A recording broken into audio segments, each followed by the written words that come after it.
Bandwidth அதிகமாக இருக்கும், அவ்வளோதான். பிரச்சனை ஒன்று தான். அப்படி பார்த்தா பிரச்சனையே 2 பிரச்சனையாக பிரிக்கலாம். ஒன்று உடல் சார்ந்த பிரச்சனை, மனம் சார்ந்த பிரச்சனை, வேறு ஏதாவது ஒரு பிரச்சனை. உங்களால் முன்கூட்டியே கணிக்க முடியாதா நமக்கு இப்படி ஒரு பிரச்சனை வரப்போகுது, நம்மளை சுற்றி இவங்களாம் இருக்காங்க அப்படிங்கிறத கணிக்க முடியாது? இப்போ நான் அதை ஃபேஸ் பண்ணுற கஷ்டப்படுறேன்னு சொல்லலையே.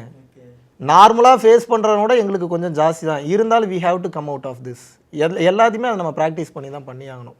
நீங்கள் நினைக்கிற மாதிரி ஜஸ்ட் லைக் தட் எடுத்தோம் ஆரம்பித்தோம் முடிச்சோன்ற மாதிரி இது கொண்டு போக முடியாது. நீங்கள் நினைக்கிற மாதிரி வந்து பார்த்தீங்கன்னா சைலண்ட்டாகவே இருந்து இது பண்ணிடலான்ற விஷயம் கிடையாது. உயிருக்கு உண்டான த்ரெட்ஸ் நிறையா இருக்குது. நம்ம என்ன தான் இறைவனை சரணாகதி நிலை நம்ம அடைந்திருந்தாலும் கூட நம்ம நோக்கம் இது பல மக்களுக்கு இந்த ஞானத்தை கொண்டு போய் சேர்க்கணும், பல மக்களுக்கு உணவளிக்கணும். நம்ம போகும்போது தேவையில்லாத ப்ராப்ளம்ஸ் நிறைய வரதுக்கு வாய்ப்புகள் இருக்குது, நிறைய வந்துட்டு இருக்குது. அது இப்போ லீகலாகவும் சில விஷயங்களை நம்ம ஃபேஸ் பண்ணக்கூடிய சுச்சுவேஷன்ஸில் வந்து இருக்கும்.